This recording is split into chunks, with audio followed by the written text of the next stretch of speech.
On the precise morning of my 65th birthday, a milestone I had envisioned with quiet contentment, I received the single most outrageous, most heart-shattering gift of my entire existence. My son, Colin, the boy I had nurtured, cherished, and sacrificed for across countless decades, the living embodiment of my maternal devotion, looked me directly in the eye. His own gaze chillingly devoid of warmth, and uttered the words that would irrevocably alter the trajectory of my life. "You should consider moving into a retirement home. Mom, it's probably time." I didn't raise my voice in argument. The betrayal was too profound for such a futile display. I didn't allow a single tear to trace a path down my cheek. My grief was a cold, hard stone, lodged deep within my chest.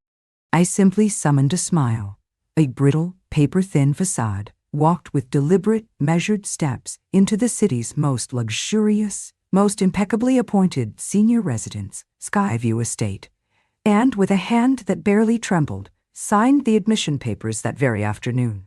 That same day, with an equally resolute calm, I finalized the intricate legalities of a trust, a meticulously crafted document designed to sever him completely, irrevocably, from my financial world.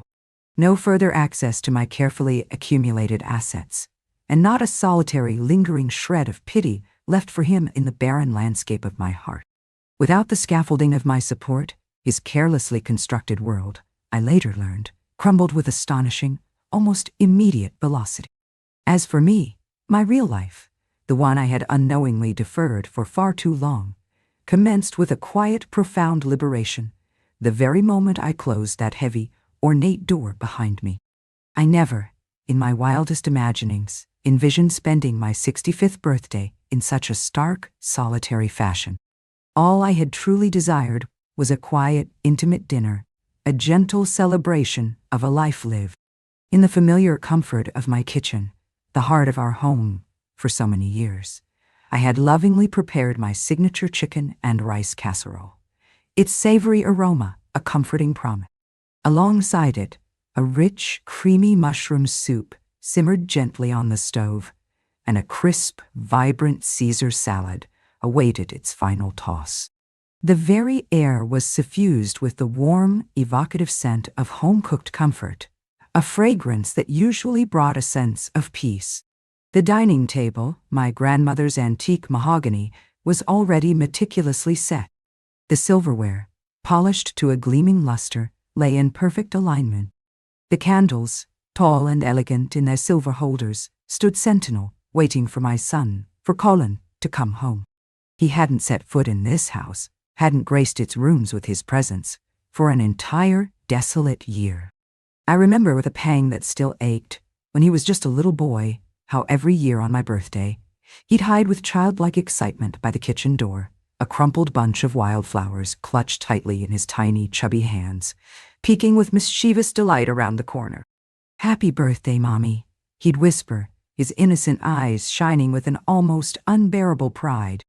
But now, standing in the expectant silence of the dining room, I couldn't for the life of me recall the last time he called me Mom with any genuine affection, if at all. I glanced at the ornate grandfather clock in the living room, its rhythmic ticking an unwelcome reminder of the passing, empty minutes. 7:30 in the evening.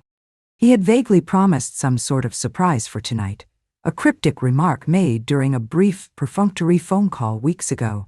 But so far, there had been not even a faint hint of his presence, no distant sound of his car in the driveway. I lit the candles, their flickering flames casting dancing shadows on the walls, then, with a sigh, blew them out, only to light them again a few moments later, a futile ritual of hope and disappointment. Eventually, as the clock neared 8, I gave up, the small flames extinguished for the final time.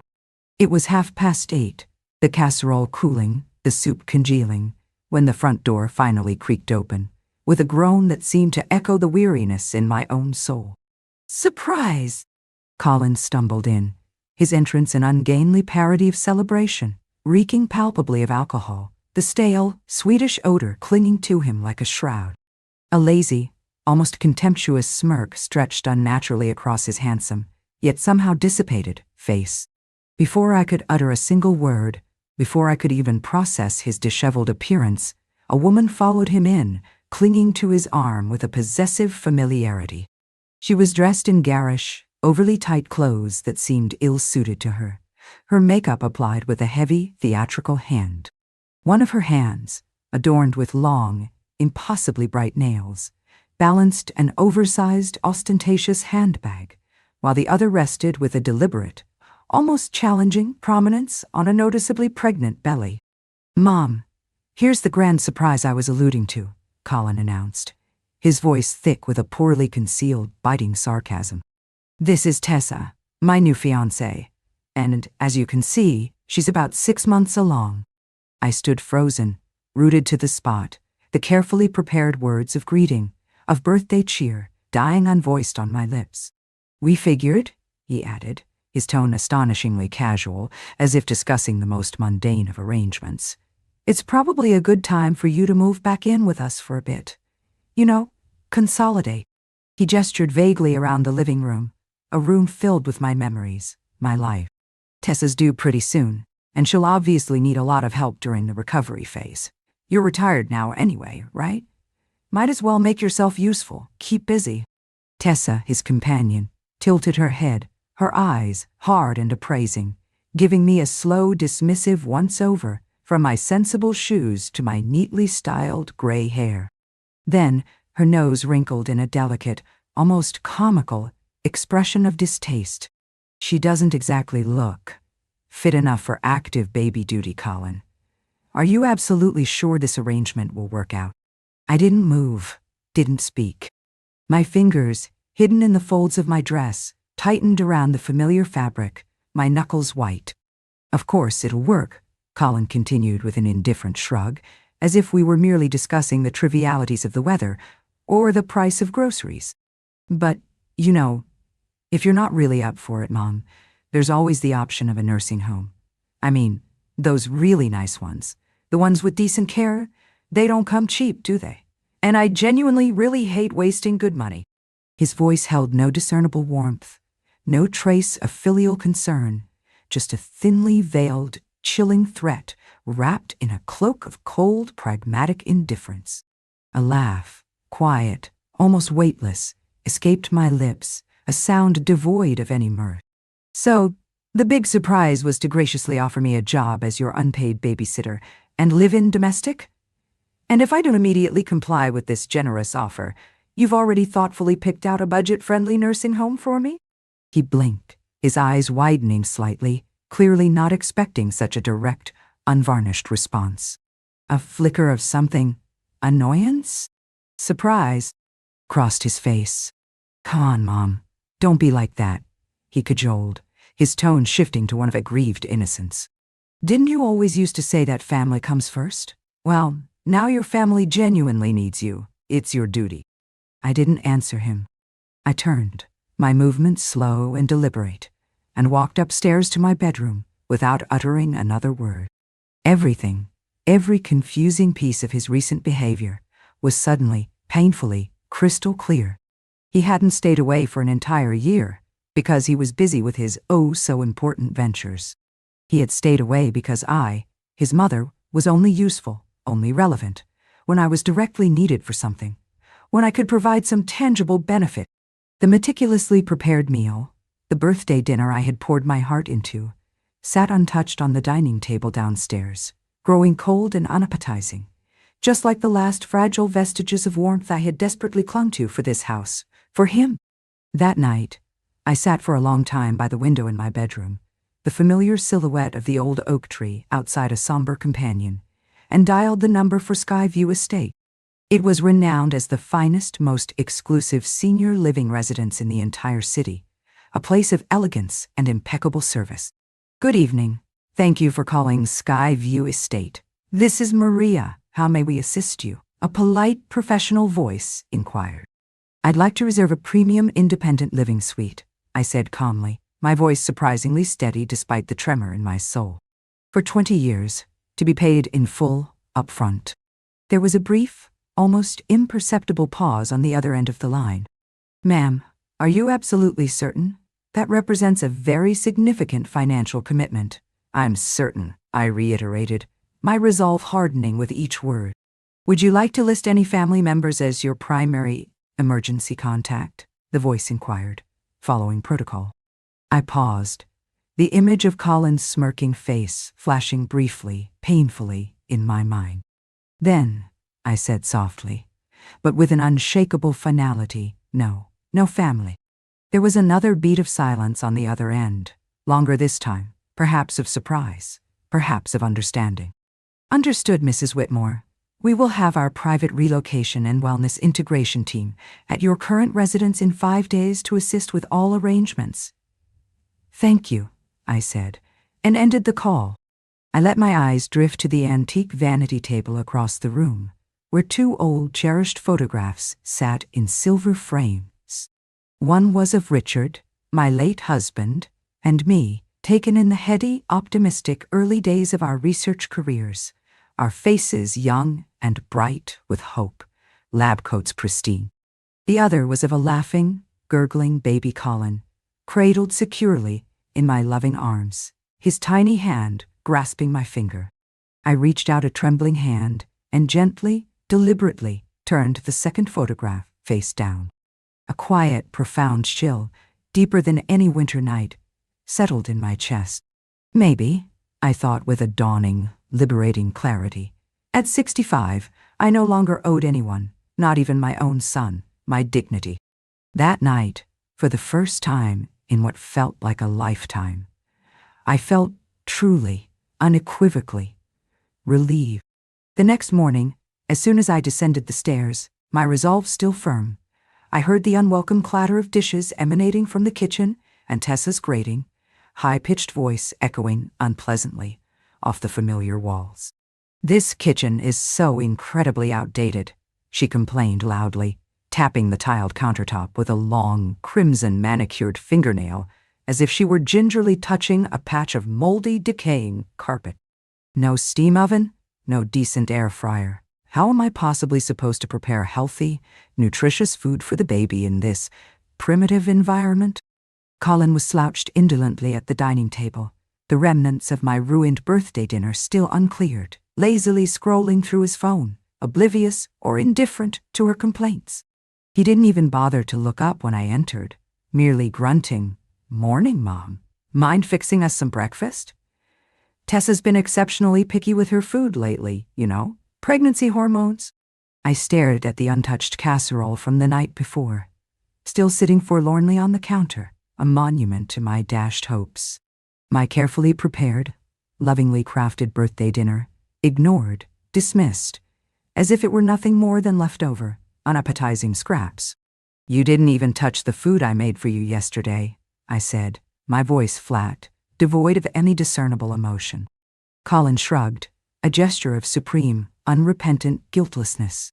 "Tessa said it smelled too strong for her. Apparently, her nose is super sensitive with the pregnancy and all." Tessa chimed in immediately, her voice shrill. "Yeah, the whole house positively reeked of it. That greasy, heavy smell made me want to throw up, honestly. Ordering in from that new gourmet place would have been so much easier, and probably healthier."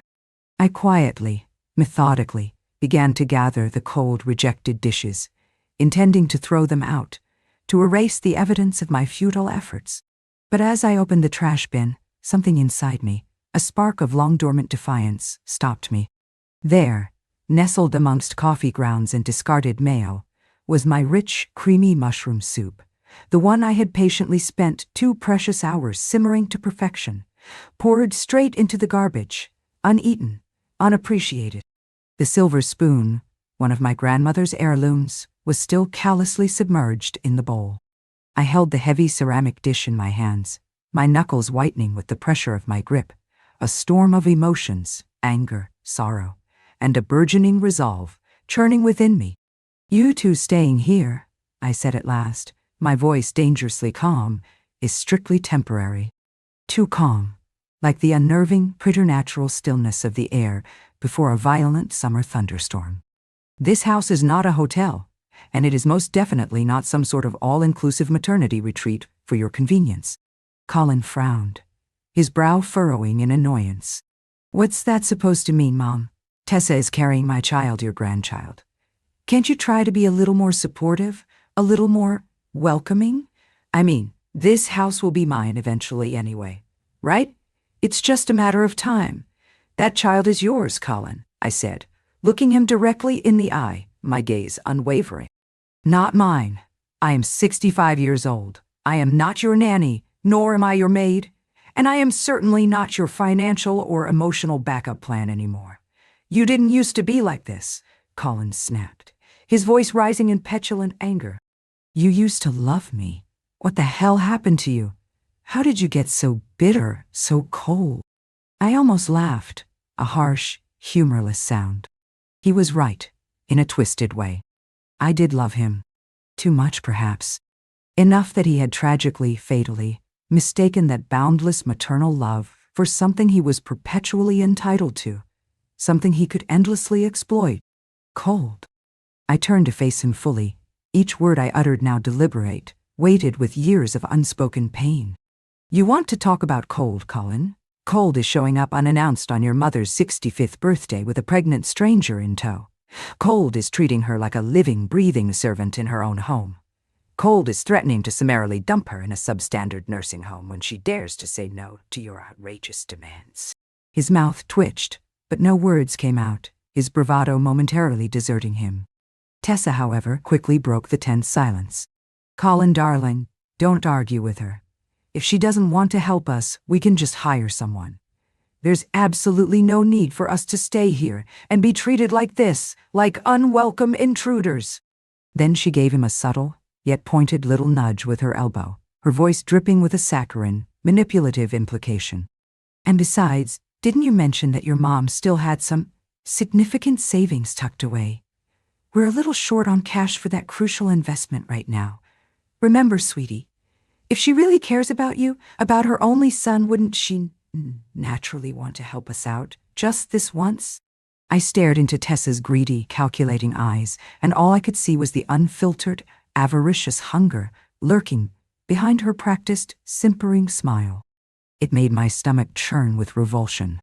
So, that's what this is really all about, I said quietly, the pieces falling into their ugly, predictable places. You're not here for me, for my company, or even for my help with the baby. You're here for my money.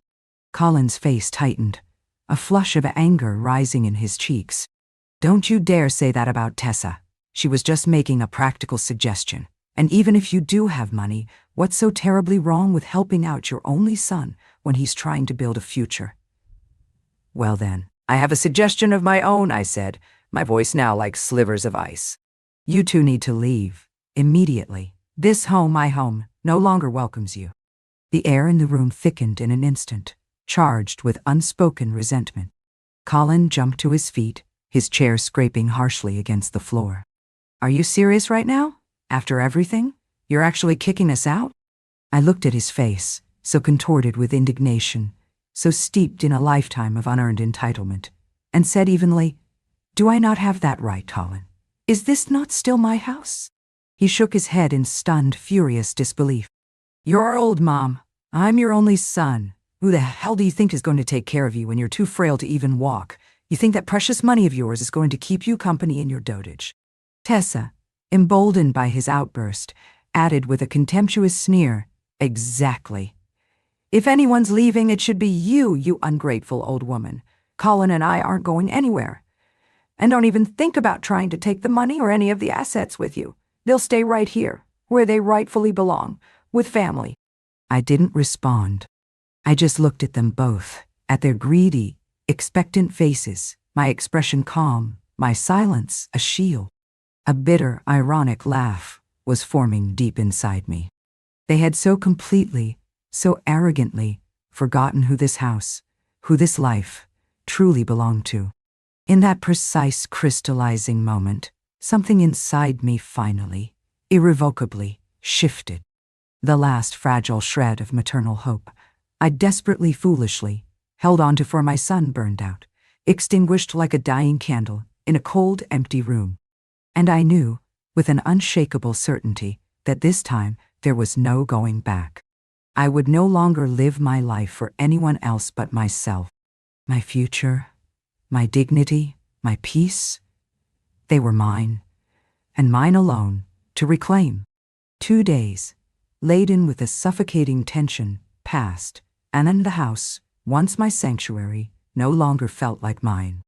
Tessa, with an astonishing sense of entitlement, had completely taken over the spacious living room, decorating what she grandly termed a baby corner with an explosion of garish pink streamers, an army of saccharine cartoon character pillows, and glittering, oversized balloon letters spelling out a name I didn't recognize. It looked as if she were attempting to aggressively transform the entire dignified house into her own personal, tacky nursery. There wasn't even a quiet, undisturbed spot left where I could comfortably sit and enjoy a simple cup of coffee in peace. Even the kitchen, my domain for decades, had become her undisputed territory. She had high-handedly reorganized all the cabinets to suit her own chaotic system, carelessly tossing my meticulously labeled pill boxes, my collection of rare tea canisters, and my treasured handwritten recipe binders into the dusty storage closet, as if they were mere clutter, remnants of a past she was eager to erase. Colin, meanwhile, spent most of his time holed up in the study, my late husband's sanctuary, pacing restlessly through an aunt's agitated phone calls, his voice tight with a stress that was palpable even through the closed door. From the fragmented snippets I couldn't help but overhear, his so-called new venture, the one that supposedly required my financial backing, wasn't progressing well at all. More than once I overheard him complaining bitterly about critical cash flow issues to whoever was unfortunate enough to be on the other end of the line. Neither of them had mentioned my birthday again, not a single word, as if that disastrous revealing night had simply never happened, a collective, convenient amnesia. I thought I was prepared for their callousness, thought I'd sufficiently hardened my heart not to be surprised by their casual cruelty. But some moments, some brazen acts of disrespect, still managed to catch me off guard, to pierce through my carefully constructed defenses. That afternoon, after spending a therapeutic hour trimming the roses in the garden, their thorns a welcome contrast to the cloying sweetness indoors, I stepped into the kitchen, only to find Tessa brazenly stuffing my irreplaceable set of antique fine bone china, a wedding gift from my own beloved mother, into a battered cardboard box. "This old stuff is so incredibly dated, so fussy," she muttered with another of her signature wrinkled nose expressions of disdain, as if handling something distasteful. "I'm getting a much more modern, minimalist set. Colin said you wouldn't mind, that you hardly ever use it anyway." "That set belonged to my mother," I said quietly, my voice dangerously low, standing ramrod straight in the doorway, the scent of crushed rose petals still clinging to my hands. She glanced back, her face a mask of visible annoyance at being interrupted. "Well, she's gone now, isn't she? You can't live in the past forever, you know. It's time to update. This is my home," I stated firmly, each word a carefully placed stone. "Not yours, and it's certainly not up to you to decide what stays and what goes." She scoffed, a dismissive, ugly sound, biting her lip for a moment, before snapping back, her voice sharp with defiance. "You sure act like this whole place is yours. But let's be brutally honest here. Won't it all belong to Colin soon enough anyway? It's just a formality." I smiled then, a slow, chilling smile that didn't reach my eyes, my calm unshaken. "You're really that certain, are you, Tessa? That Colin is still getting this house?" That gave her pause, a flicker of uncertainty crossing her features. But after a brief, tense moment, she turned away without another word, abandoning the boxes, leaving the precious bone china half-packed, carelessly discarded like common trash. I crouched down, my knees protesting, and carefully, reverently, began placing the delicate dishes back into the glass-fronted cabinet, one irreplaceable piece at a time. Each small, deliberate movement felt like a tiny act of defiance, a quiet way of holding on, of reclaiming a small piece of what was mine, just a little longer. But I knew, with a sinking heart, that I couldn't continue to fight this insidious encroachment alone. That evening, my resolve solidified by Tessa's latest transgression, I dialed a number I hadn't called in a long, lonely year. "Hello?" A warm, blessedly familiar voice answered on the third ring. It was Martha, the kind, capable woman who had helped me manage this household with quiet efficiency and unwavering loyalty for over 20 years. Colin had summarily, callously, dismissed her last year, without even consulting me, claiming there was no earthly need to keep an old maid on the payroll for a house with only one occupant. "It's me, Martha," I said softly, my voice thick with unshed emotion. There was a stunned, breathless pause on the other end, then an almost incoherent outpouring of relief and concern. "Ma'am. Oh, ma'am. Well, thank God you called. I've been praying every single day that you were all right. I kept wondering if I should just show up on your doorstep announced, 'I'm okay, Martha,' I said, my throat tight. But I need you. I need you to come back." She arrived that very afternoon, a whirlwind of comforting, no-nonsense energy. Just like old times, she burst through the back door, shrugged off her sensible coat, and headed straight for the kitchen, her domain. "What in the good Lord's name has been going on here?" she exclaimed, her eyes widening in dismay as she surveyed the countertop littered with greasy takeout containers and the refrigerator stuffed with unhealthy prepackaged meals. "Ma'am, how on earth have you been eating this garbage?" "I can still cook, Martha," I said with a weary, grateful smile. "But the kitchen, it doesn't really feel like it belongs to me anymore." She paused, her astute gaze sweeping towards the living room, from whence Tessa's shrill laughter could be heard.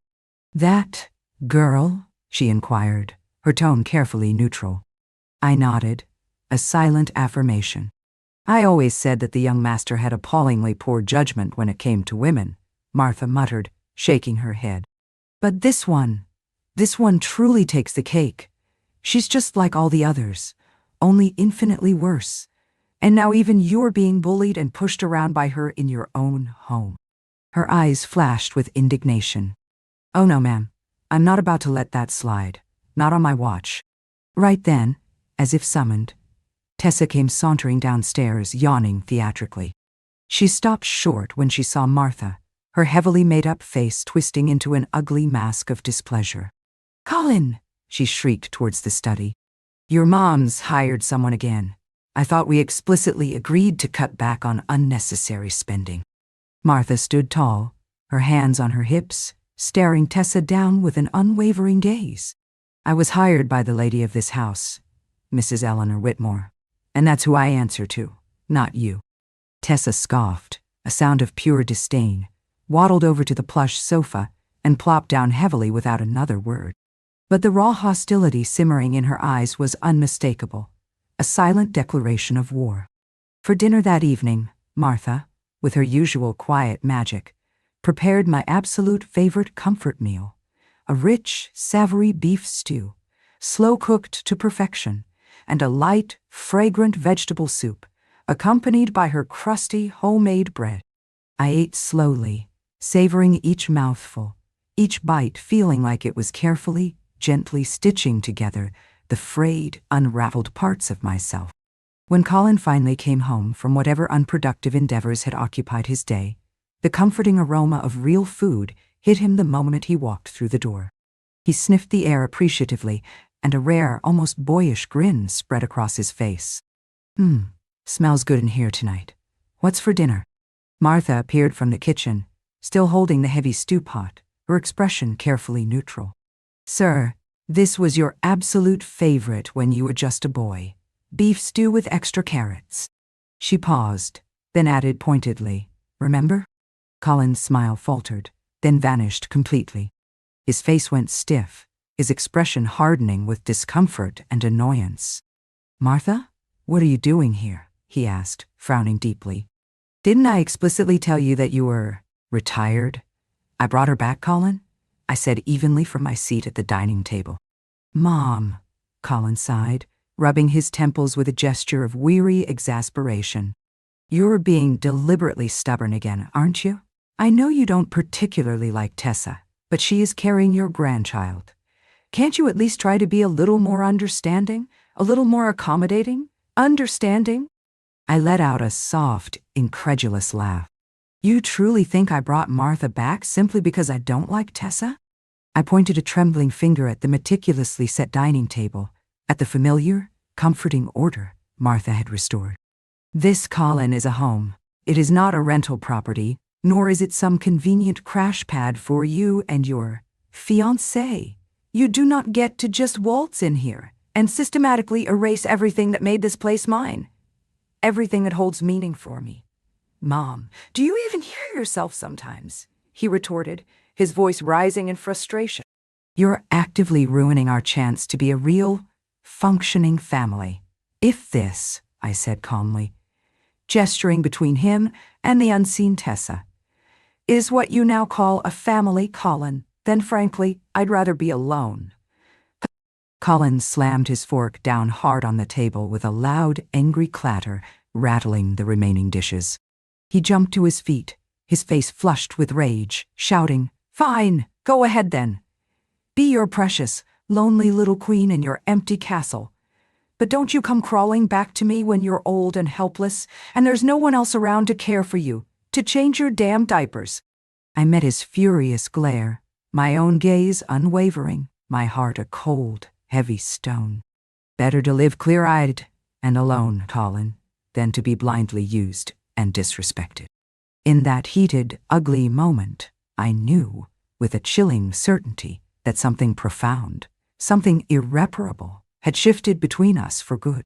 Whatever fragile bond we once shared, whatever lingering illusion of mother and son still persisted, we had both definitively crossed a line that could never, ever be uncrossed. I no longer harbored any faint hope that he would ever truly understand me.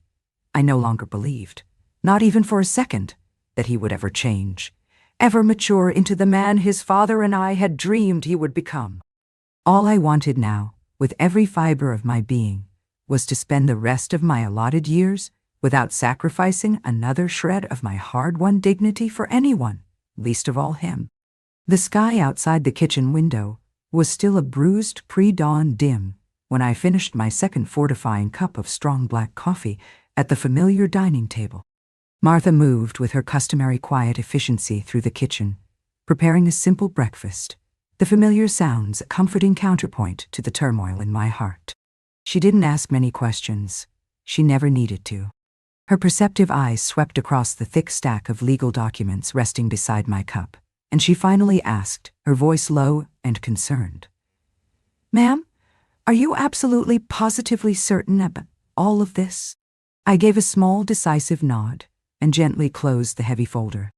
This wasn't some rash emotional impulse born of anger or despair. It was a carefully considered, meticulously planned decision, long, long in the making. For years, Colin's casual cruelty, his thoughtless defiance, and his escalating demands had cut into me like 1,000 tiny, sharp blades. But I had kept making excuses for him, kept telling myself he was just lost, misguided, that he'd eventually come around, that the loving boy I remembered was still in there somewhere. After all, I had poured so much of my life, my energy, my very soul, into raising him, into loving him. But now, finally, I could admit the painful, unvarnished truth to myself. The place I once cherished as home, the sanctuary I had built with Richard, no longer truly belonged to me, not in spirit, not anymore. Skyview's specialized transition team is scheduled to arrive at 10 o'clock tomorrow morning, I said quietly, my voice surprisingly steady. I want everything to proceed as smoothly, as discreetly as possible. Martha froze at the stove, her hand hovering over a pan, her kind eyes glistening with unshed tears. But ma'am, you've lived in this house for most of your adult life, your memories. That's precisely why it's time to say goodbye, Martha, I replied gently, a bittersweet ache in my chest. She nodded, a single tear escaping and tracing a path down her weathered cheek, then returned, without another word, to meticulously organizing my daily pill case, her movements precise and comforting. At precisely 9 o'clock, Colin shuffled into the living room, looking as if he hadn't slept a wink in days. Dark, bruised shadows pooled beneath his eyes, and he carried Tessa's insulated thermal flask with the weary, burdened air of a man made of lead. As he entered the kitchen, he gave Martha a lazy, dismissive wave. "Morning? Can you make an egg sandwich or something for Tessa? She only wants your cooking now, apparently. She didn't seem to care for this kitchen, or my cooking, just 2 days ago," Martha replied, her voice as cold and unyielding as steel. Colin frowned, a flicker of annoyance crossing his tired face, but he didn't respond. He sank heavily onto the sofa and listlessly turned on the television, the inanity of a morning game show filling the tense silence. I watched him, this man, my son, who used to crawl trustingly into my lap as a small, innocent boy, who used to beg me, his eyes wide with anticipation, to read him just one more bedtime story. Now, he felt more like a distant, unwelcome stranger, a sullen lodger merely renting space in my house, in my life. "Colin, we need to talk," I said softly, my voice cutting through the manufactured cheer of the television. "Can it wait, Mom?" he muttered, his gaze still fixed on the flickering screen, not even bothering to look at me. I just sat down. "Now, Colin," I said, my voice firmer this time, allowing no room for refusal. He finally, reluctantly, turned off the TV and looked over at me, his expression one of pure, unadulterated exasperation. "Are you still mad about the other night? Mom, I've told you repeatedly. Tessa means well. She's just blunt. She says things exactly how they are, without any filter. That's not what this is about, Colin," I said, cutting through his excuses. I pulled a single, crisp document from the folder on the table and laid it deliberately in front of him. "This is my residential plan and contractual agreement for Skyview Estate. Tomorrow morning, I'm moving in." At first, Colin didn't react, his expression unreadable. He flipped through a few pages casually, his eyes skimming the dense legal text. But when his gaze landed on phrases like long-term prepaid occupancy, 24-hour dedicated concierge service, and advanced on-site medical care, something in his demeanor visibly shifted, a dawning unease creeping into his eyes. You're serious about this?" he asked, his voice suddenly uncertain. "I am," I confirmed. He was quiet for a long moment. Then he forced a strained, unconvincing chuckle. "Well, okay, Mom. Maybe a short stint in a retirement community isn't the worst idea in the world. Go clear your head for a bit. Get a change of scenery. If you get bored, I can always find you another, perhaps less extravagant place." I looked at him steadily, my gaze unwavering. "I'm not coming back, Colin." His forced smile froze, cracking mid-expression. "And I will be transferring the legal ownership of this house to Martha and a few other close, loyal friends who have stood faithfully by me through the years." Colin shot to his feet, his face contorting in disbelief and fury. "What the hell are you talking about? You're giving the house, my house, to the damn help. They have stood beside me, supported me for decades, Colin. That's considerably more than I can say for you. Mom, this is completely insane. I'm your son." And yet I countered, my voice quiet but firm. "You've never once, in recent memory, treated me like your mother. The moment you came back here uninvited, with Tessa demanding this house and my savings." His face flushed a deep, ugly red. His fingers trembled with a barely suppressed rage. "I knew something was off about you lately. You've been plotting all of this behind my back, haven't you? You had ample time to decide what I should cook for you, who I should take care of, where I should live out my final years. But you never once stopped to ask me what I wanted, what I needed." He spat a curse under his breath, his eyes blazing. "Fine.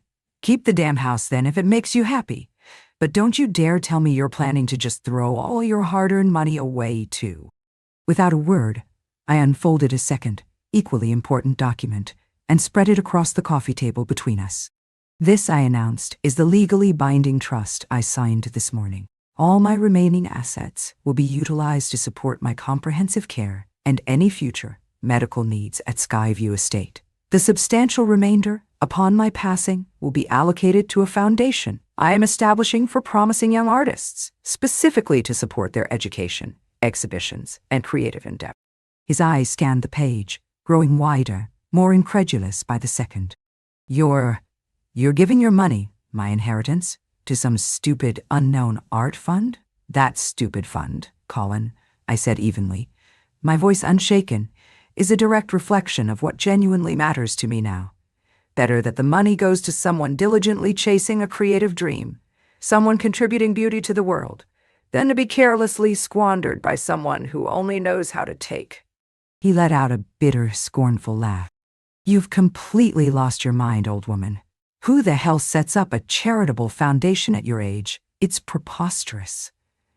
I do, I stated simply.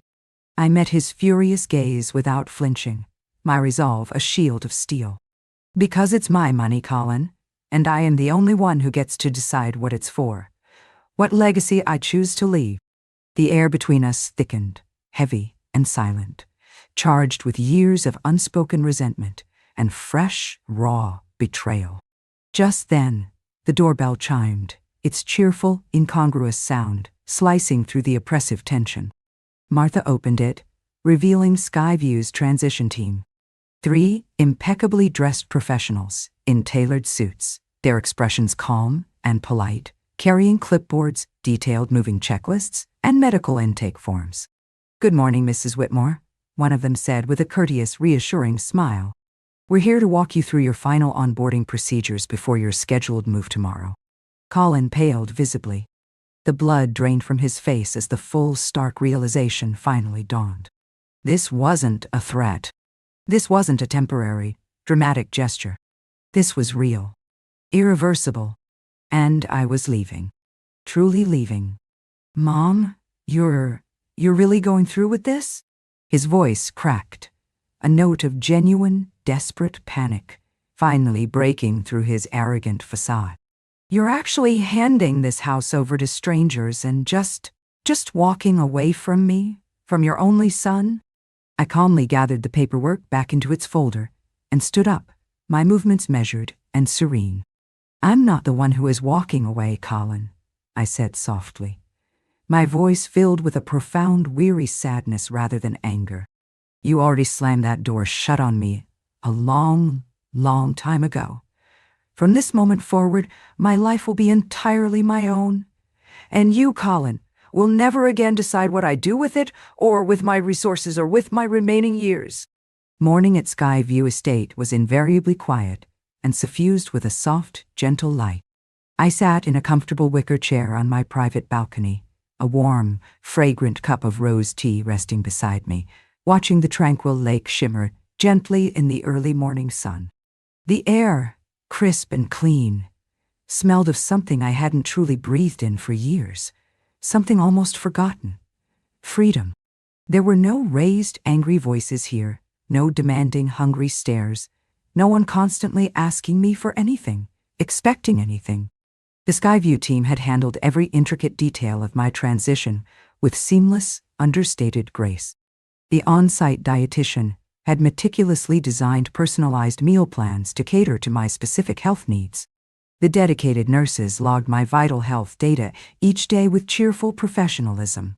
And my personal calendar, once empty and bleak, was now pleasantly filled with engaging activities, vibrant gardening classes, creative floral arrangement workshops, and stimulating art salons with fellow residents. It felt as if every dormant corner of my spirit, long neglected and forgotten, was slowly, joyfully waking back up. For the first time in decades, I didn't have to constantly tiptoe around someone else's volatile moods or selfish needs. My time, my energy, my thoughts, they belonged entirely, unequivocally, to me. On a video call later that week, Martha informed me that everything at the old house was running smoothly.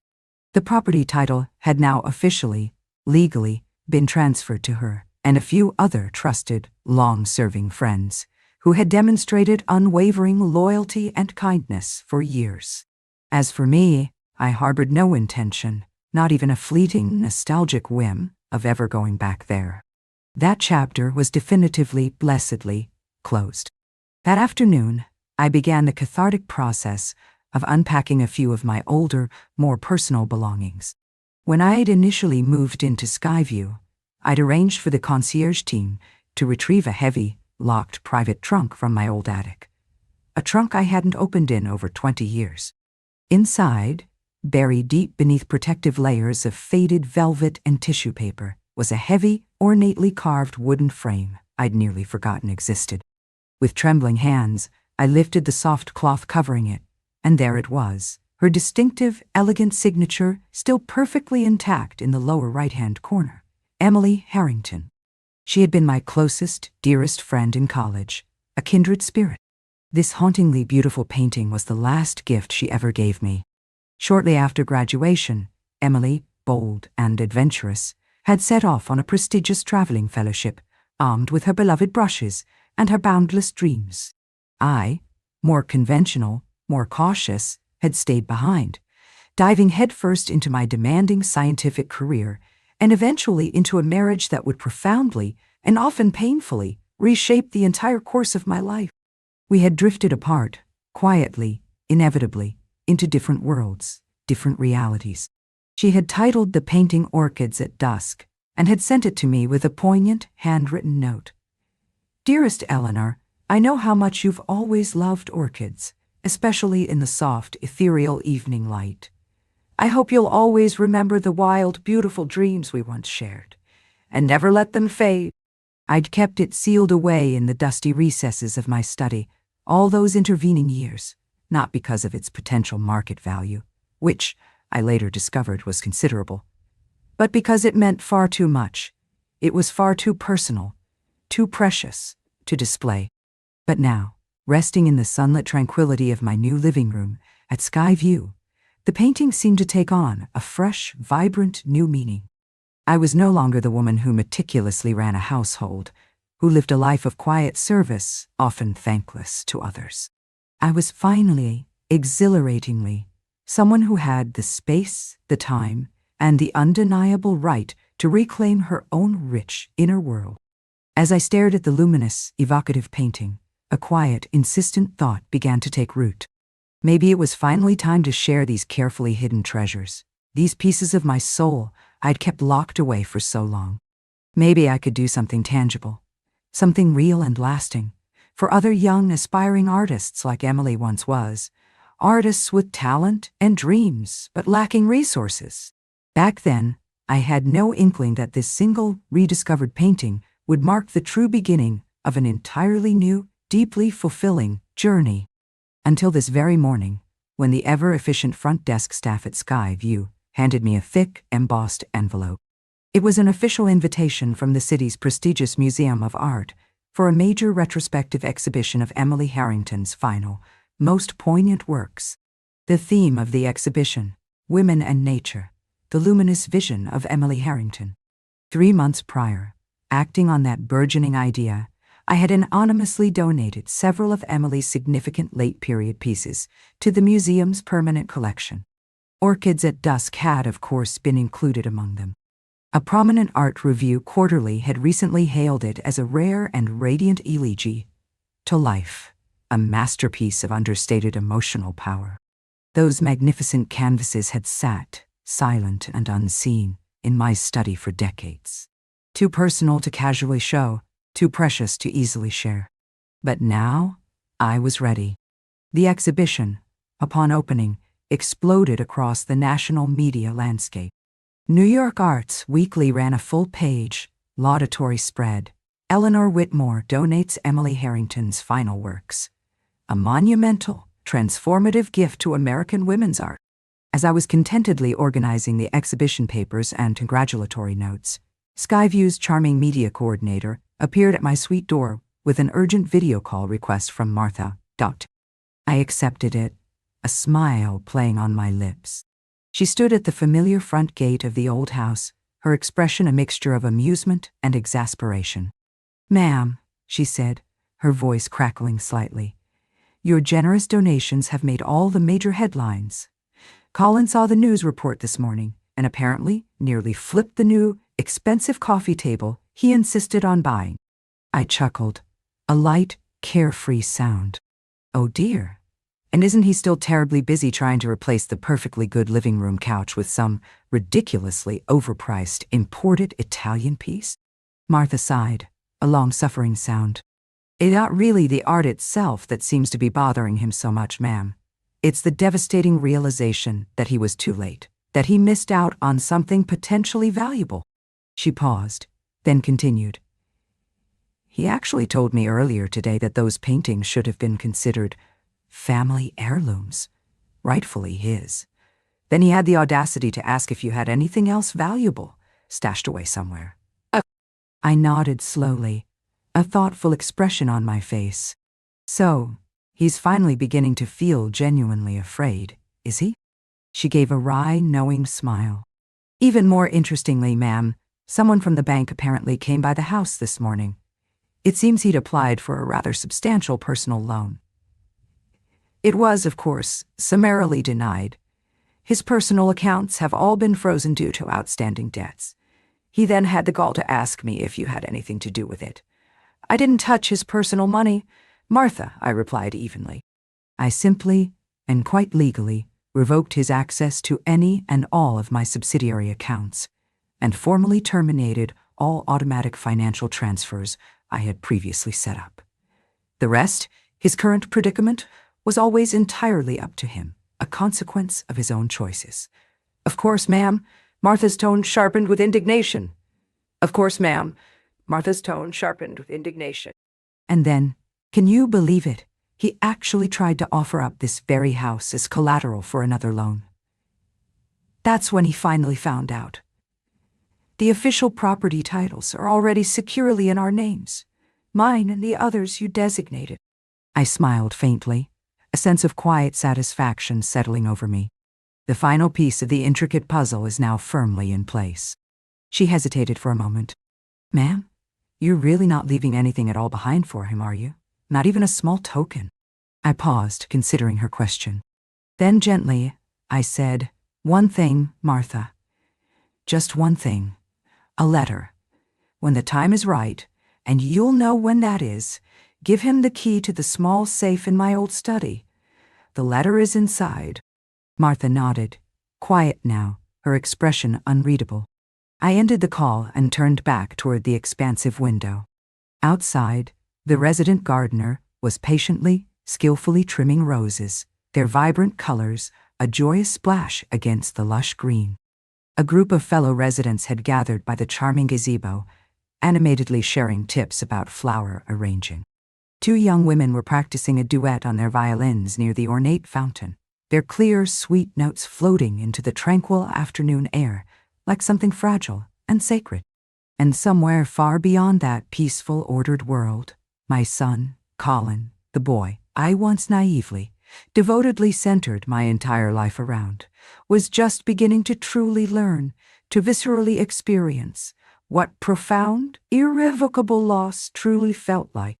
Only now, stripped of everything he had taken for granted, did he realize he no longer had me, my unquestioning support, my endless forgiveness. And he had absolutely no more power, no more leverage over me. But this, I knew with a chilling certainty, was only the beginning of his painful, overdue education. Night had fallen heavily over the sprawling city, cloaking it in a disorienting blanket of shadow and garish, blinking neon. Rain from earlier in the evening still slicked the grimy streets, reflecting the blurred, distorted streaks of passing headlights and flickering storefront signs. Colin stood hunched beneath the buzzing, intermittent glow of a cheap bar sign, slouched against the graffiti-scarred doorway as if he no longer possessed the fundamental strength to hold himself upright. The forgotten cigarette clutched between his trembling fingers had long since burned down to the filter, but he didn't bother to flick the accumulated ash. He didn't even seem to notice its acrid smell. His face, once handsome and arrogant, was now hollowed by a profound, bone-deep exhaustion, dark, bruised circles carved beneath his bloodshot eyes. The faint, cloying stink of stale smoke and even staller whiskey clung stubbornly to his unshaven, stubbled jaw. I had long since stopped actively keeping tabs on Colin's increasingly chaotic life. But no matter how far I deliberately stepped away, how thoroughly I tried to insulate myself, his name, his latest misfortune, still somehow found its way to me. From snippets in news reports about minor financial scandals, from concerned acquaintances I occasionally encountered, from hushed, pitying whispers I never asked to hear, nor wished to. In the past tumultuous month, he had apparently tried everything in his desperation. He had begged his former fair-weather friends for loans, pitched his pathetically half-baked, ill-conceived business ideas to any unsuspecting investor who would grant him even a few minutes of their time, and had even made several feeble, transparently manipulative attempts to reach out to me through intermediaries, clearly hoping against hope that I'd had a change of heart, that I'd relent. No one, it seemed, was buying what he was desperately, pathetically selling anymore. I had systematically, irrevocably, severed every single financial tether he had once so confidently, so arrogantly relied upon. The house had been legally transferred. My personal accounts were secure, beyond his reach. He no longer had access to any subsidiary accounts previously held under my name, and every last automatic payment I had once foolishly set up for his numerous credit cards and extravagant expenses had been definitively terminated. His desperate loan applications were universally, emphatically denied. His increasingly frantic calls to former associates went unanswered, his messages unreturned. And even Tessa, his supposed fiancée, the mother of his unborn child, even she, I heard, had finally begun to lose patience, her own dreams of a life of effortless luxury evaporating before her eyes. "Colin, when exactly are you going to get the money?" Her voice, once syrupy sweet and cloyingly affectionate, now reportedly carried the clipped, impatient edge of someone rapidly running out of excuses and reasons to stay. She had naively, foolishly, believed she was marrying into a life of established wealth and perpetual ease. She had pictured herself as the pampered wife of a well-groomed heir, the kind of man whose indulgent mother would always, without question, keep the cash flowing endlessly. But now, she was watching that glittering, materialistic fantasy rot and decay in real time. As Colin inexorably slipped from an entitled, arrogant trust fund, prince to a desperate, debt-ridden man with no one left to fool, no one left to exploit. That afternoon, after finishing an invigorating advanced gardening workshop at Skyview, I sat peacefully on my sun-drenched balcony, meticulously sifting through a promising stack of new grant proposals for the Emily Harrington Art Foundation. One, in particular, caught my eye, its passion and clarity shining through. An innovative arts-focused high school in inner-city Boston had submitted a compelling request. They wanted to establish a dedicated, fully equipped art studio in honor of Emily Harrington, a space specifically dedicated to nurturing and mentoring talented young artists from low-income, underserved families. I approved the substantial grant on the spot, a warm sense of purpose suffusing me. Attached to the official approval documents, I included a freshly printed letterhead from the foundation, a small but significant symbol of its growing reach and impact. The gesture, the profound sense of purpose it engendered, it all meant far, far more to me now than impulsively handing Colin yet another unearned check ever could have. Just before dinner, as I was enjoying a quiet cup of herbal tea, Martha's familiar video call came through. She stood outside the old house, which now served as a welcoming community hub for her and the other beneficiaries, her face drawn and unusually serious. "Ma'am, I need to update you on something," she said, her voice low and hesitant. "Colin, he's not doing well at all, not well." I didn't speak. I simply nodded, giving her the space, the permission to go on, to tell me what I already suspected. He's been rejected for multiple significant loans from every legitimate institution he's approached. None of his old, so-called, friends will even touch his calls anymore. Word is, he's been spotted frequenting a couple of rather disreputable underground casinos, and he's already managed to rack up a truly significant amount of gambling debt.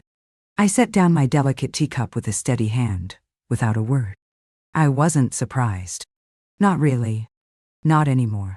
The very moment he had consciously, callously chosen to use a mother's unconditional love as a crude bargaining chip, as a tool for manipulation, he had already taken the first irreversible step toward losing absolutely everything of value in his life. Someone apparently saw him at a private high-stakes gambling club the other night, Martha continued, her voice laced with concern. He lost big, ma'am. Very big.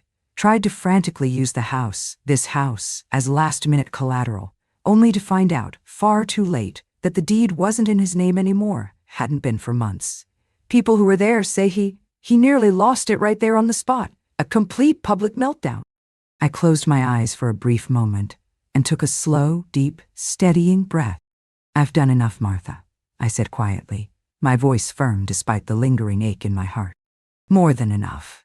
If he still can't see what's fundamentally broken within himself, then truly, no one on this earth can save him from his own destructive path. There was a poignant pause on the line. Then Martha asked gently, her voice full of an unspoken understanding, Do you ever plan to see him again, ma'am? I didn't answer her directly. Instead, I turned my gaze to the still, reflective water of the lake beyond my peaceful balcony, its surface mirroring the twilight sky. I knew, with a quiet, somber certainty, that the day would inevitably come, one final, unavoidable meeting between mother and son. But it would not be a reconciliation, not a tearful reunion. It would be, quite simply, goodbye. For good.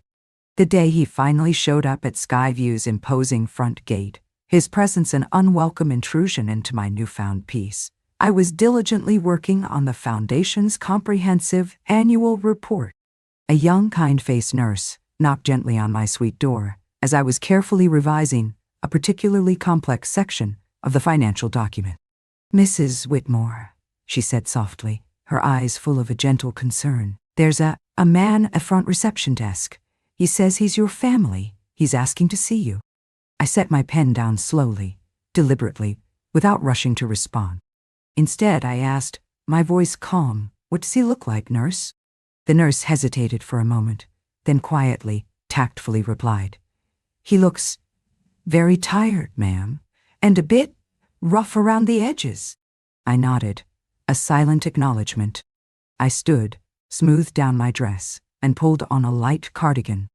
As I walked with measured steps toward the main entrance, I spotted him from a distance, standing awkwardly off to the side of the meticulously manicured garden path, near a vibrant bed of blue hydrangeas, just beginning to burst into glorious bloom. He looked like a hollow, empty shell of the arrogant, entitled man he once so desperately, so transparently, tried so hard to be. His clothes were wrinkled, ill-fitting, and faintly stained. His usually coiffed hair was unkempt, falling limply across his forehead. His face was shadowed by patchy, neglected stubble. The aggressive pride, the defiant arrogance that used to gleam so offensively in his eyes, was completely, utterly gone, extinguished. We locked eyes for several long, heavy seconds across the manicured lawn. The first words out of his mouth weren't "Hello, Mom," or "I came to see you." They were, his voice raspy and defeated, "You won." I stood at the top of the wide, welcoming steps, observing the broken man who used to be my son. Now, he was just a lost boy who'd finally, irrevocably, run out of escape routes, out of second chances, out of people to manipulate. "Colin," I said quietly, my voice devoid of triumph, devoid of anger, only a profound, weary sadness. "This was never a competition. I never needed to win against you." He gave a short, bitter, mirthless smile. "Well, I've got nothing left. Absolutely nothing. Even Tessa's gone. Took the baby and left last week." I nodded slowly. The news didn't stir much in me, only a faint, detached pity for the innocent child caught in their dysfunctional vortex. "What is it you want from me, Colin?" I asked, my voice gentle but firm. He opened his mouth, then closed it again, seemingly searching for words that wouldn't come. Eventually, he dropped his gaze to the gravel path, his shoulders slumped in defeat. I really messed up, Mom, royally." I sighed, a soft exhalation of breath. That belated, "I messed up," felt even emptier, even less sincere than the ones he used to mumble as a small child, teary-eyed and contrite over a accidentally broken vase or a spilled glass of milk. Because this time, I knew, with a chilling certainty, that he wasn't truly sorry for his actions, for the pain he had inflicted. He was simply, starkly, stranded. "I don't even have a proper place to stay now," he said, his voice barely above a ragged whisper, his eyes pleading. Are you really just going to leave me like this? Homeless? I stood silent for a long contemplative moment, the gentle breeze rustling the leaves of the nearby maple trees. I'm not abandoning you, Colin, I said at last, my voice carefully measured. I'm merely allowing you to finally take responsibility for yourself, for the consequences of your own choices. He looked up then, something wild and desperate flickering in his tired eyes. Rage, or perhaps grief, I couldn't quite tell. You didn't used to be like this, he accused, his voice cracking. No, I agreed softly, I wasn't. I used to be the kind of mother who would willingly, foolishly give up everything for you, even my own dignity, my own peace of mind. But that woman, Colin, that endlessly forgiving, endlessly enabling woman, doesn't live here anymore. She ceased to exist the day you walked into her home and tried to steal her future. I paused, letting my words sink in. You can call it cruel, you can call it cold, but you must understand this, Colin, and understand it well. You brought us to this point. Your actions, your choices, your relentless entitlement. I turned then, without another word, and walked back inside the serene, welcoming doors of Sky View Estate. The door closed softly, securely, behind me. I could feel him still standing out there, on the other side, a desolate, abandoned figure. But he didn't call out. Not once. That night, as I lay in my comfortable bed, the gentle, rhythmic lapping of the lake against the nearby shore outside my window, a soothing lullaby, I thought of him as a baby. How he used to curl so trustingly in my arms, babbling and cooing with innocent delight, his tiny fingers grasping mine as he tried to form his first words. Back then, in my youthful maternal naivety, I had believed with all my heart that if I just loved him enough, if I just provided him with enough, he would naturally, inevitably, grow into a kind, compassionate, responsible man. I was profoundly, painfully wrong. Real growth, I now understood, doesn't come from being endlessly carried, endlessly coddled. It comes from the difficult, often terrifying, process of learning to stand alone, to face the consequences of one's own actions. I had finally, truly, let go. And he, my son, had a long, arduous, solitary road ahead of him. As for me, I still had so much left to do, so many promising young artists to support through the foundation, so many quiet, fulfilling chapters of my own life yet to write, yet to savor. I never thought I'd be starting over, truly reinventing myself, at this late stage of life. But that's often how life works, isn't it? The chapters that truly, authentically belong to you, the ones that resonate with your deepest self, often don't even begin until you've reluctantly, painfully, convinced yourself that your story is already over, that the ink has dried on the final page. Spring at Sky View Estate is breathtakingly beautiful. The vibrant tulips in the meticulously tended community garden have just begun to courageously peek through the rich, dark soil, and the expansive emerald green lawn is dotted with delicate patches of wild violets, like tiny scattered dreams quietly unfurling across the grass.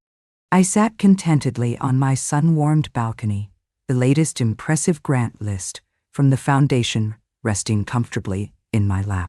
Since its official founding less than a year ago, the Emily Harrington Art Foundation has already successfully supported 12 exceptionally talented young artists, 2 of whom are now excitedly preparing for their very first solo gallery exhibitions. We've also proudly partnered with several local high schools in underserved communities to provide completely free, high-quality art classes and all necessary materials for children from low-income families, children who might otherwise never have the opportunity to explore their creative potential. People, fellow residents or visiting journalists, often ask me, with a mixture of curiosity and admiration, Mrs. Whitmore, what truly inspired you to devote your later years, your considerable resources, to arts education with such passion? I always smile, a genuine, heartfelt smile, and say, I simply chose to give what would have otherwise been wasted, unappreciated wealth to those who actually create something beautiful, something meaningful with it. But the deeper, more personal truth is, all of this, every grant awarded, every student supported, every piece of art celebrated, has been an immeasurable gift to myself. Each small effort, each act of philanthropy is my quiet, determined way of saying, to myself and to the world, that I still have intrinsic value. I still have a profound, driving purpose. And I still possess the power, the agency, to shape something truly meaningful, something that will endure long after I'm gone. That evening, I was an honored guest at a small, intimate exhibition hosted by the Foundation, showcasing the recent work of our scholarship recipients. The venue was Skyview's elegant multipurpose hall, which had been temporarily, skillfully transformed into a cozy and surprisingly sophisticated art gallery. A group of nervous but beaming students stood proudly beside their displayed artwork, chatting animatedly and laughing with a mixture of excitement and relief, their young eyes bright with unbridled hope and artistic passion. A shy, talented girl named Nora, whose work I particularly admired, approached me hesitantly. Her painting, a stunningly minimalist watercolor, depicted a lone, contemplative woman standing by the edge of a serene lake with a single perfect white orchid in full, glorious bloom beside her. I painted this for you, Mrs. Whitmore," she said softly, her cheeks flushing a delicate pink. "I heard from one of the staff that you really love orchids." I smiled warmly and took the delicate painting carefully in my hands, deeply touched by her thoughtful gesture. "Thank you, Nora," I said, my voice a little thick with emotion. "It's truly beautiful. And you know, this thoughtful woman by the lake, she looks a lot like I used to feel." Her eyes widened in surprise. "Really? Did she? I mean, do I?" I nodded gently. "Yes, but not anymore. I'm not that woman standing alone and uncertain at the edge of the lake, Nora. Not anymore. I finally courageously stepped into my own life, into my own light." After the lovely exhibit concluded, I stood for a long while by the floor-to-ceiling window in the grand hall, watching the silvery moonlight dance enchantingly across the dark, placid surface of the lake. Somewhere in the near distance, I could hear the faint, joyful sound of children's laughter drifting from the family visiting area. And in the adjacent music room, the senior residence choir was rehearsing for their upcoming spring concert, their faint, blended harmonies floating in and out of the quiet night air like a gentle, comforting lullaby. Life, here at Skyview, was quiet now, and unexpectedly, wonderfully kind. Later that night, as I was preparing for bed, Martha sent me a message. The community garden project at the old house, funded by a small grant from my personal funds, had finally been completed and was now thriving. She attached a photo. It showed a group of her friends, other former domestic staff from wealthy local families, gathered in the newly renovated kitchen, laughing happily over steaming pots and pans, surrounded by baskets of freshly picked herbs and vibrant roses blooming profusely. In the sun-drenched yard, the old house, in their capable, loving hands, looked livelier, happier, more vibrant than it ever did when I, its solitary, often lonely mistress, lived there. I replied to her message immediately.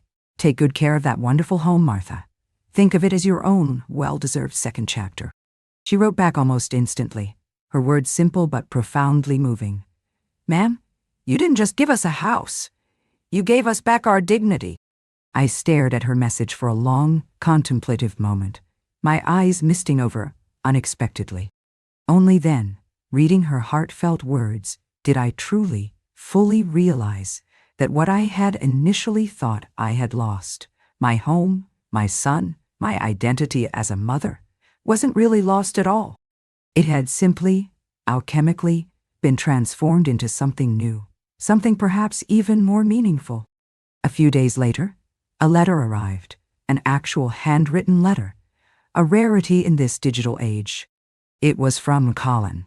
The writing on the cheap, thin envelope was uneven, shaky, almost childlike, but I recognized his distinctive scrawl instantly. He said he'd finally read the last, difficult letter I had left for him in the safe, the one I'd instructed Martha to give him. He said he truly, finally, understood now, with a clarity that had clearly been bought at a terrible price, how deeply, how catastrophically, he'd failed, as a son, as a man. He said he had moved into a small, stark, low-income apartment in the far-flung, anonymous suburbs, had taken a physically demanding, humbling job as a night-shift warehouse clerk, and had, with great difficulty, started attending meetings, trying to quit his destructive gambling habit. He said he knew, without a shadow of a doubt, that this was the stark, unvarnished life he had earned, the life he deserved, and he didn't expect, nor ask for, my forgiveness. But that maybe, just maybe, one day in the distant future, he hoped to be able to stand before me again, not to ask for anything, not to make excuses, but simply to be seen again, honestly, as a genuinely changed, recovering man. I didn't write back. Not yet. But I placed his letter gently in the top drawer of my desk, right next to Emily's precious painting. Maybe one day I'll find it in my heart to forgive him. But not today. Not because I'm still consumed by anger. That fire has long since burned itself out. But because I finally, blessedly, learned the vital, life-affirming lesson of putting myself, my well-being, my peace first.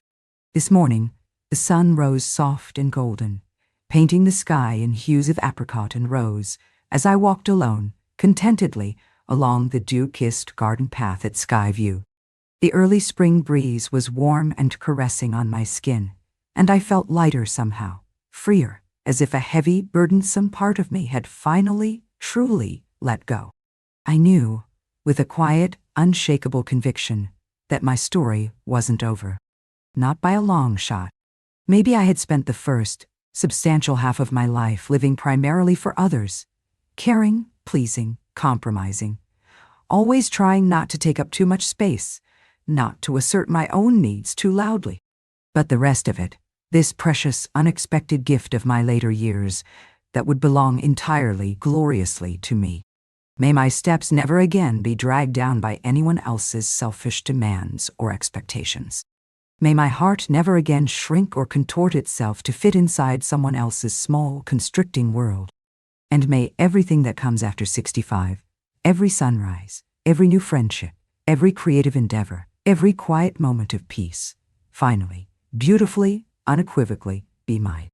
Only when a man plummets to the unforgiving, jagged rocks of rock bottom does he finally, belatedly, begin to look back, to truly, agonizingly see who actually stood steadfastly beside him when he was perched, arrogantly, obliviously, on top of his ill-gotten, precarious world. I used to think, with the unshakable, idiotic confidence of youth and privilege, that I had it all. Money, an endless supply of it, or so it seemed. Time, vast, unstructured oceans of it. A future that appeared to be paved with effortless, glittering ease. It wasn't until I lost absolutely everything, the money, the status, the false friends, the very roof over my head, that I realized, with a clarity that seared my soul, that life, real life, doesn't come equipped with a convenient reset button, no matter how desperately you claw for one. No matter how desperately you claw for one. My name is Colin Whitmore. Once, not so long ago, people, sycophants mostly, called me the Golden Boy. Wealthy, or so they perceived. Sharp, or so I projected. Well-connected, or so I boasted. Destined, everyone assumed, for effortless, inevitable success. Now, I'm just a man with absolutely nothing tangible to his name, save for a mountain of regrets and a wardrobe of ill-fitting, cheap clothes. I want to tell my story, not to try and defend my despicable actions, because they are indefensible. Not to pathetically ask for pity, because I deserve none, but simply to try and make some semblance of sense of it all, if such a thing is even possible. To lay out the ugly, fragmented pieces of my shattered life, one by painful one, and perhaps, just perhaps, finally understand how I managed to so spectacularly, so completely ruin a winning hand, a life of privilege most people can only dream of. Lately, I've been dreaming, with a frequency that unnerves me about my childhood. Back then, life was good. No, it was more than good. It was, in its own quiet, unassuming way, nearly perfect. Mom, my mother, Eleanor, would hum that old, slightly off-key but comforting tune while she was baking her famous apple pie in the sun-drenched kitchen, the warm, sweet scent of cinnamon and baked apples floating through the house like a tangible promise of love and security. Outside the large kitchen window, her meticulously tended rose bushes bloomed in soft, fragrant clusters of crimson and pale pink, a testament to her gentle, patient nature. And I'd sit on a little wooden stool, my legs too short to reach the floor, waiting with barely contained childish impatience for the first steaming, golden slice to cool, while constantly peppering her with questions. The most frequent being, Mom, will you always stay with me? Promise? She'd smile then, that soft, reassuring smile that always made everything feel right with the world, and nod every single time, her eyes full of a love I now realize I never truly appreciated. Of course, sweetheart. Always. She had such delicate, capable hands. Those hands. Hands that could turn plain white paper into intricate, miniature masterpieces for my school projects. Hands that could soothe a fevered brow with a touch as light as a feather. Dad, Richard, was a gentle, profoundly bookish man, a dedicated university professor who loved nothing more than reading poetry aloud on the worn velvet couch in the evenings, his voice a low, soothing rumble. He worked late most nights, lost in his research, but every single weekend, without fail, he'd patiently take me fishing by the quiet, reed-fringed lake.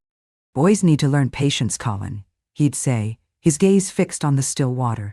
If you can learn to wait patiently for the fish, son, you can learn to wait patiently for whatever life throws your way. He didn't say much, my father. He wasn't a man of many superfluous words, but there was always something incredibly steady, something profoundly warm and reassuring in his kind, intelligent eyes. They loved me deeply, both of them, in their own distinct ways. And I, in my childish, uncomplicated fashion, loved them back with the full, unreserved force of a young child's innocent, trusting heart. When I caught a miserable cold or ran a frighteningly high fever, Mom would stay up all night by my bedside, a cool cloth on my forehead, her presence a constant, vigilant comfort. On my birthdays, Dad never brought home flashy, expensive toys. He always gave me books. Beautifully bound classics, thought-provoking histories, inspiring biographies. He used to say, his hand resting gently on my head, Colin, what a man should truly be proud of is the quality of his mind, the depth of his character, not the thickness of his wallet. I didn't understand those profound words back then, not really. Love, to me, felt automatic, unconditional, an unshakable, immutable force. I never, not even for a fleeting moment, imagined what it might possibly feel like to lose it, to forfeit it through my own arrogance and stupidity.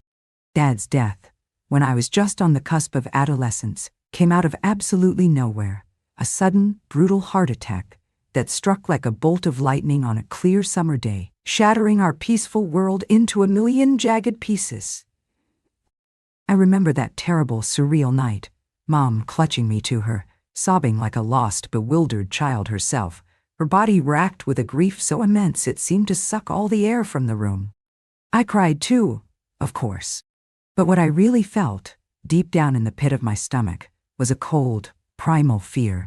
A terrifying fear that the very roof above our heads, the foundation of our lives, had irrevocably cracked, that we had no one strong left to hold it up, to protect us. But Mom, Eleanor, she didn't fall apart, not for long. After the initial shock, the raw grief, she stepped up with a quiet, steely strength I hadn't known she possessed. She took charge of Dad's complicated financial affairs, meticulously restructured the family trust he had established, handled every daunting, overwhelming little detail with her own two capable hands, shielding me from the harsh realities. And I got used to being taken care of, to being insulated, to having things done for me. I respected her for her strength. I truly did back then. But somewhere along the unforgiving, winding road of my adolescence and young adulthood, that genuine respect, that filial admiration, twisted insidiously into something else, something ugly and entitled. She gave me everything I ever asked for, everything I ever even hinted at wanting. Expensive clothes, the latest gadgets, top-tier private school tuition, countless opportunities I mostly squandered. I never, not once, went without the good things in life, the material comforts. And what did I give her in return for her sacrifices, her unwavering devotion? Just a son who came home less and less frequently. A voice that grew colder, more dismissive, more demanding, with every strained, perfunctory visit. And disappointment after soul-crushing disappointment stacked up against her like a mountain of unpaid, unacknowledged debts. I first got a real, intoxicating taste of the circle, as we called it, in high school. Kids like me, or so I desperately wanted to believe. Rich, overtly entitled, seemingly untouchable. Their fathers owned half the damn city in prime real estate. Their mothers ran exclusive art galleries and threw extravagant charity fundraisers that were more like competitive fashion shows. After school, they'd peel off in sleek, ridiculously expensive sports cars, hit the exclusive private beaches with chilled champagne smuggled in their designer bags, and talk big, with an air of unearned authority, about venture capital, offshore accounts, and powerful connections, as if the entire world already belonged to them, their birthright. The first time I reluctantly went to one of their ostentatious, decadent parties, I watched a guy, barely older than me, casually pop a bottle of Dom Perignon, not to drink it, but just to hear the collective, idiotic cheer of the room. I didn't know why, at the time, but something inside me, something greedy and insecure, snapped sharply to attention. That night, surrounded by a level of casual wealth I'd only read about, I realized something that would poison my thinking for years. Status, or at least the convincing illusion of it, is the only passport that truly matters in this world. So, I changed. Or rather, I consciously, deliberately, began to cultivate a new, more acceptable persona. I started to actively hate the clean, modest, well-made shirts Mom painstakingly picked out for me. I begged, cajoled, and emotionally blackmailed her for overpriced, ostentatious designer brands with loud, obnoxious logos and an utterly empty, superficial prestige. I started turning up my nose at Martha's warm, wholesome, home-cooked meals I had once adored. No more quiet family dinners at home, thank you very much.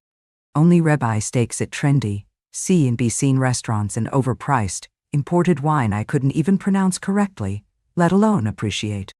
I surrounded myself with the kind of friends who meticulously measured a person's worth in the brand of their wristwatch and the amount they could drop on bottle service in a single night. They took me to exclusive, velvet-roped nightclubs, smoky, clandestine private poker rooms, and gleaming, sterile luxury boutiques. And I spent. God, did I spend. The moment I first pulled out that sleek, black, unlimited credit card Mom had reluctantly given me for emergencies, I felt invincible. Like the powerful, sophisticated heir I so desperately wanted to be. Like someone truly important, someone who mattered. And Mom, Eleanor, she gradually, tragically, became the one person in my life I couldn't stand to face, whose very presence felt like a judgment. She'd ask, her voice laced with a gentle, maternal concern that I willfully misinterpreted as nagging. "What have you been working on lately, Colin? Any interesting projects?" I'd wave her questions off dismissively, vaguely muttering, "Oh, projects, business stuff." She'd say, her brow furrowed with genuine worry, "Colin, you're spending far too much money. You need to be more careful, more responsible." I'd sneer back, my voice dripping with a youthful arrogance I mistook for sophistication. "What's money for, Mom, if not to spend it? Are we supposed to just hoard it?" She'd press, her patience wearing thin. "You need to learn to take responsibility for yourself, for your future." And I'd shoot back, cruelly, unforgivably, "Then why bother leaving me an inheritance at all, if you don't trust me to manage it?" The more she tried to reach me, to guide me, the more I aggressively, defiantly pulled away. She just didn't get it. She didn't get me. She didn't understand that I was desperately, pathologically, trying to belong to a world where money, and only money, meant something, where it bought power, respect, and an illusion of importance. So, I began to see her not as my loving, supportive mother, but as a hurdle, an obstacle to my ambitions. The more she disapproved of my shallow, materialistic friends, the more fiercely I clung to them, their validation a potent, addictive drug. The more she criticized my extravagant, wasteful lifestyle, the more extravagantly, defiantly, I flaunted it in her face. It wasn't that I didn't know, on some deep, buried level, that I was letting her down, that I was causing her immense pain. I just didn't care enough to stop. I callously told myself she was bitter, stuck in the past, that she somehow resented my youth, my freedom, my potential, that she was tight-fisted, old-fashioned, controlling. My new friends, of course, eagerly echoed that poisonous lie. She just doesn't want you to surpass her, Colin, they'd say with knowing smirks. She's jealous of your success, man. So, I stopped going home for weeks, then months at a time. And when I did deign to make an appearance, it was usually, almost exclusively, only to say with a carefully rehearsed air of urgency, "Mom, I need some startup cash. I've got this incredible, can't-miss investment opportunity. This is groundwork for our future. Mom, our future." At first, she tried to reason with me, to offer sound financial advice, which I, of course, arrogantly dismissed. Later, she just went silent, her eyes filled with a sadness I refused to acknowledge. Eventually, she stopped setting a place for me at the dinner table altogether. I didn't mind. I smugly told myself she was finally learning her place, finally accepting my independence. But she never completely gave up, not then. She still, unbeknownst to my friends, wired me money every single month. A lifeline I took entirely for granted. She still had Martha discreetly bring me medicine and homemade soup when I was genuinely sick, usually from too much partying. I never once said thank you. Not a single word of gratitude. Once, I nearly got dragged into a seriously illegal, fraudulent investment scheme, one that could have landed me in prison. She found out somehow, hired a top-tier lawyer, and quietly, efficiently, cleaned up the entire terrifying mess behind the scenes, protecting me from the dire consequences of my own greed and stupidity. And how did I repay her? I stormed home, furious that she had interfered in my business affairs, and yelled at her, accusing her of trying to control my life. She just looked at me, her face pale and etched with an exhaustion that went far beyond mere tiredness. "I just want to help you avoid the worst mistakes, Colin," she said, her voice barely a whisper. "But it's my life, Mom." I snapped back, my voice raw with unearned indignation. "You don't get to control me forever." Looking back now, with the brutal clarity of hindsight, that might have been the cruelest, most unforgivable thing I ever said to her. But the absolute worst, the act that finally severed the last frayed thread of her maternal patience, came later, on her 65th birthday. I came back home, not to celebrate her, not to honor her, but to make a calculated, manipulative move. I brought Tessa with me, who was conveniently, strategically, pregnant. We desperately needed money, a substantial amount, and I figured her pregnancy, the prospect of a grandchild, would make the perfect emotional bargaining chip. I disgustingly told myself it was strategic. Mom had that massive, valuable house all to herself. The family trust, the foundation funds Dad had set up, it was all just sitting there, largely untouched, an untapped resource. She'd never not helped me before, no matter how badly I'd behaved. Of course, she'd help now. She had to. I thought I had it all brilliantly planned out. We'd present Tessa and the impending baby as the big surprise. We'd talk about wanting to keep the family together, under one roof. Then we'd casually, almost as an afterthought, ask for her to move in with us, to help with the demanding postpartum care. Once she was sufficiently softened up, emotionally invested in the idea of being a grandmother, then I'd slide in the real request, the urgent need for significant financial support, just until we're back on our feet. Mom, I promise. I genuinely, arrogantly thought I was being incredibly clever, a master manipulator. But she saw right through me, through my pathetic, transparent charade, in an instant. When she looked at me with those clear, knowing eyes and said, her voice devoid of its usual warmth, "So, the big surprise is you want me to be your unpaid nanny?" I felt the solid ground shift precariously beneath my feet. For the very first time in my entitled, coddled life, I realized, with a sickening lurch of panic, that she wasn't going to play her assigned part anymore. And I panicked. But I quickly masked it, pretended I was still firmly in control, still held all the cards. She didn't scream. She didn't fight, didn't argue. She just disappeared.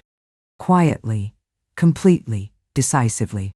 No histrionics, no dramatic confrontation, no tearful reproaches. She simply signed her name on the Skyview Estate residency agreement. She meticulously set up that damn unbreakable trust. She coolly transferred the deed to the house I had always considered my birthright.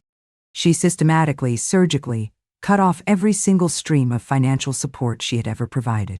Each action was deliberate, precise, and steady, like she was calmly, methodically, writing a final, irrevocable farewell in an ink I could never, ever, ever erase.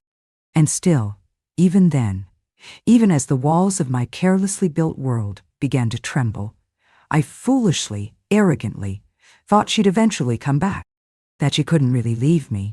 I remember the precise day she calmly, coolly, handed me the Skyview residency paperwork, her expression unreadable. My first visceral reaction wasn't shock or even sadness. It was a surge of pure, unadulterated rage. Not because she was leaving me, but because she had the unmitigated nerve to walk away without my permission, without my consent. I was so accustomed to her waiting patiently in place for me, always there, always available. So used to her forgiving me without question, without reservation, time and time again. So conditioned to her staying soft, staying pliable, no matter how hard, how cruelly I pushed her. I honestly thought she'd always be that woman, the one who gently patted my head even after I had, carelessly, callously, shattered her favorite antique porcelain cup and whispered, her voice full of unwavering love, "It's all right, sweetheart. Don't cry. It was just a thing." But this time, she turned around. And when she left, she truly, definitively took everything with her. The money, of course. The house, my ancestral home. The very identity I had so cavalierly borrowed and worn like a cheap, ill-fitting costume for years. Even the boundless, unconditional love I used to so arrogantly, so foolishly, pretend I didn't need. She took that too, and its absence left a gaping, terrifying void. I went crawling to my former friends, begging for loans, for a lifeline. They just laughed in my face. "Colin, old boy, that little rich kid trick of yours stopped working years ago. Didn't you get the memo?" I desperately applied for credit, for bank loans. The stony-faced loan officers all said the same thing, with varying degrees of politeness. "Sorry, Mr. Whitmore, your previously linked support accounts have all been deactivated. You have no discernible collateral." I even tried to use the house, my house, as collateral for a shady, high-interest loan. That's when I found out, with a gut punch of disbelief, that I didn't own the house anymore. That it had never really been mine to begin with. And then, inevitably, Tessa left too. She walked out one rainy Tuesday morning, without a word, without a backward glance, taking our unborn child and any lingering illusions I might have harbored about my own charm or prospects. And just like that, in the blink of an eye, it seemed, I had absolutely nothing left to leverage. No baby to use as an emotional shield. No partner to bolster my fragile ego. No excuse, no matter how flimsy, to crawl back to Mom one more agonizing time. So, I gambled. I told myself, with the reckless bravado of a desperate man, that I'd win it all back in one spectacular night, maybe two. But I lost. Again, and again, and again. And with every losing bet, with every new debt incurred, I lost a little more of myself, a little more of my rapidly dwindling soul. By the time I finally, humiliatingly, stood outside the imposing, pristine gates of Sky View Estate, a broken, pathetic figure, I didn't even recognize the gaunt, haunted reflection staring back at me from the polished brass plaque. Then I saw her, Mom, Eleanor, emerging from the building, bathed in the soft afternoon sunlight, looking like she truly, finally, belonged to it. Calm, clear-eyed, whole, and utterly, terrifyingly, beyond my reach. I managed to croak out, "You win." She just looked at me, her expression unreadable, and said, her voice quiet but firm, "This was never a competition, Colin." I mumbled something about being wrong, about messing up. She looked at me then, really looked at me, and asked, her voice devoid of any judgment, any accusation, "And now, Colin? What now?" And in that precise, devastating moment, I finally, truly understood. She wasn't punishing me, not anymore. She was, at long last, choosing herself. I went home that night, if you could even call the tiny, squalid, roach-infested apartment I just moved into out in the bleak, anonymous suburbs home. I sat at my rickety, second-hand desk, my hands trembling so violently I could barely hold the cheap ballpoint pen, and I wrote her a letter. A real letter, on paper. I told her I'd found a mind-numbing, back-breaking job in a vast, impersonal warehouse, working the graveyard shift. That I was trying, with every ounce of my depleted strength, to start over, to build something, anything, from the ruins of my own making. That I didn't know if she could ever, would ever, forgive me for the years of pain and disappointment I had inflicted upon her. But that I finally understood. She was the only person in my entire miserable existence who had ever truly loved me without asking for a single thing in return. I don't know if she'll ever respond. I don't really expect her to. But I folded the letter carefully, my hands still shaking, and mailed it anyway. Because the unvarnished, brutal truth is, I still have such a long, arduous, lonely way to go. There are mountains of debts I have to somehow repay, not just financial but emotional, moral. There are countless mistakes I have to somehow atone for, to fix, if such a thing is even possible. There are vast smoking ruins I single-handedly created that I now have to painstakingly, agonizingly, try to rebuild, piece by painful piece, alone. She gave me everything a son could ever ask for. Her kindness, her patience, her unwavering strength, her unconditional love. And I, in my arrogance, in my blindness, in my greed, I crushed it all, carelessly, callously, beneath the unbearable weight of my own selfish pride. She wasn't my ATM. She wasn't my perpetual safety net. She was my home, my anchor, my conscience. And I, like the monumental fool I was, I thought she'd never, ever leave. But she did. And she was right to. Only now, in the stark, echoing emptiness of my self-made desolation, do I truly see. She had already given me everything, more than I ever deserved. And now, it's my turn.